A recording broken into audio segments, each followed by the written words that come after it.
हम में से ज्यादातर लोग जानते हैं कि वजन घटाने के लिए क्या खाना सही है और क्या नहीं। फिर भी 99% डाइट प्लान्स फेल क्यों हो जाते हैं? अक्सर एक अच्छी हेल्दी शुरुआत के कुछ ही दिनों बाद हम वापस अपनी पुरानी आदतों पर लौट आते हैं। तो सवाल यही उठता है कि आखिर ऐसा होता क्यों है? क्या यह सिर्फ हमारी विल पावर यानी इच्छा शक्ति की कमी है, या फिर इसके पीछे कोई बहुत गहरी वजह छिपी हुई है? चलिए आज मोटापे के उस सबसे बड़े कारण को समझते हैं जिसे हम अक्सर नजरअंदाज कर देते हैं। क्योंकि असली सच तो ये है, जब तक क्रेविंग्स यानी कुछ खास खाने की वो तेज इच्छा कंट्रोल में नहीं आती, तब तक दुनिया का कोई भी डाइट प्लान लंबे समय तक काम नहीं करने वाला। असली दुश्मन कैलोरी नहीं बल्कि ये क्रेविंग्स ही हैं।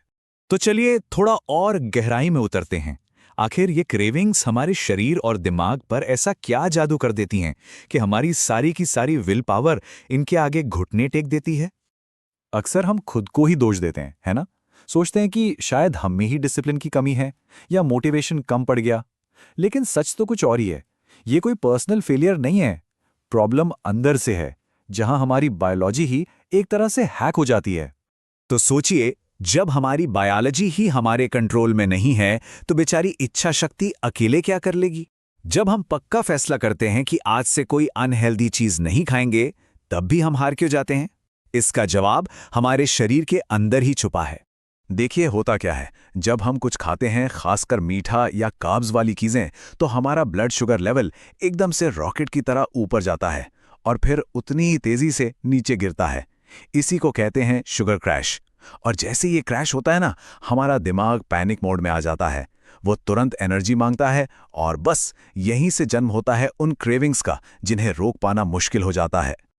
और बस यहीं से हम उस खतरनाक साइकिल में फंस जाते हैं जिससे निकलना नामुमकिन सा लगता है। हम डाइट शुरू करते हैं, फिर क्रेविंग्स हावी हो जाती हैं, हम हार मान लेते हैं और फिर बचता है सिर्फ गिल्ट और फ्रस्ट्रेशन। ये एक ऐसा चक्कर है जो बार बार घूमता रहता है। लेकिन क्या हो अगर इस चक्र को तोड़ने का एक तरीका हो, एक ऐसा तरीका जो इन क्रेविंग्स को जड़ से कंट्रोल करे? चलिए आज एक ऐसे ही बहुत ही सरल आयुर्वेदिक उपाय के बारे में जानते हैं जो भूख को नहीं बल्कि क्रेविंग्स को शांत करता है। हाँ, पर एक बात समझना बहुत जरूरी है।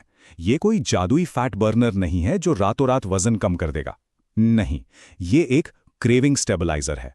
इसका काम है क्रेविंग्स को कंट्रोल करना, ताकि अपने डाइट प्लान पर आसानी से टिके रह सकें। और पता है इसके लिए क्या चाहिए? सिर्फ दो बहुत ही सिंपल चीजें जो हम सबकी रसोई में होती हैं। एक साबुत लौंग और दालचीनी की एक छोटी सी स्टिक, बस। अब आप सोच रहे होंगे कि भला लौंग और दालचीनी जैसी साधारण सी चीजें क्रेविंग्स को कैसे कंट्रोल कर सकती हैं? ये छोटा सा नुस्खा हमारे शरीर के 3 सबसे जरूरी सिस्टम पर सीधा असर डालता है। सबसे पहला और सबसे जरूरी काम, ये ब्लड शुगर को स्टेबल रखता है। जैसा हमने अभी बात की, क्रेविंग्स की सबसे बड़ी वजह ही है शुगर का तेजी से ऊपर नीचे होना। दालचीनी और लौंग मिलकर इसी उतार चढ़ाव को रोकते हैं, जिससे वो शुगर क्रैश वाली नौबत ही नहीं आती। दूसरा, ये सीधे हमारे दिमाग के रिवॉर्ड सेंटर पर काम करता है। देखिए, क्रेविंग्स हमेशा भूख की वजह से नहीं होती। कई बार हमारा दिमाग बस अच्छा महसूस करना चाहता है, एक रिवॉर्ड चाहता है। लौंग और दालचीनी की जो तेज खुशबू और स्वाद है ना, वो सीधे ब्रेन के इसी रिवॉर्ड सेंटर को सेटिस्फाई कर देता है, जिससे और ज्यादा खाने का सिग्नल अपने आप कमजोर पड़ जाता है। और तीसरा, ये स्ट्रेस को कंट्रोल करता है। हम सबने महसूस किया है, जब हम टेंशन में होते हैं तो मीठा या जंक फूड खाने का मन करता है। ऐसा इसलिए होता है क्योंकि स्ट्रेस में हमारा शरीर कोर्टिसोल नाम का हार्मोन बनाता है, जो इन क्रेविंग्स को बढ़ाता है। ये नुस्खा शरीर को शांत करता है, जिससे स्ट्रेस की वजह से होने वाली क्रेविंग्स भी कम हो जाती हैं।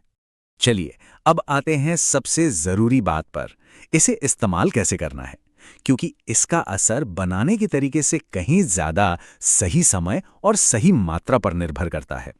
तरीका बहुत ही आसान है। आपको बस एक लौंग और करीब आधा इंच दालचीनी का टुकड़ा लेना है। इसे 1 कप पानी में डालकर तब तक उबालना है जब तक पानी आधा न रह जाए। बस फिर इसे छानकर गरम गरम पी लीजिए। हाँ, पर अब कुछ बहुत जरूरी नियम है, इन्हें ध्यान से सुनिएगा। इसे दिन में सिर्फ 1 बार ही पीना है और सबसे अच्छा समय है सुबह या फिर दोपहर के खाने के 30-40 मिनट बाद। इसे रात में तो बिल्कुल भी नहीं पीना है। और एक बात और, हमेशा साबुत दालचीनी का ही इस्तेमाल करें, पिसी हुई दालचीनी का नहीं। अच्छा, एक बात और समझना जरूरी है, ये नुस्खा कोई रामबाण नहीं है। ये हर सिचुएशन में काम नहीं करेगा। जैसे अगर क्रेविंग्स की वजह कोई गहरा इमोशनल ट्रॉमा है, या नींद ही पूरी नहीं हो रही है, या फिर खाने में प्रोटीन बहुत ही कम है, तो पहले उन मेन प्रॉब्लम्स को ठीक करना होगा। तो याद रखिए, ये कोई मैजिक पिल नहीं है। ये नुस्खा आपके शरीर को अंदर से सपोर्ट करता है ताकि आप क्रेविंग्स पर काबू पा सकें। लेकिन सही खाना, अच्छी नींद, ये सारी मेहनत तो खुद ही करनी होगी। तो क्या हम ये कह सकते हैं कि वजन कम करने की असली लड़ाई जिम या किचन में नहीं, बल्कि हमारे दिमाग और हमारी बायोलॉजी के लेवल पर शुरू होती है? शायद क्रेविंग्स को समझना ही इस पूरी पहेली को सुलझाने की पहली और सबसे जरूरी चाबी है।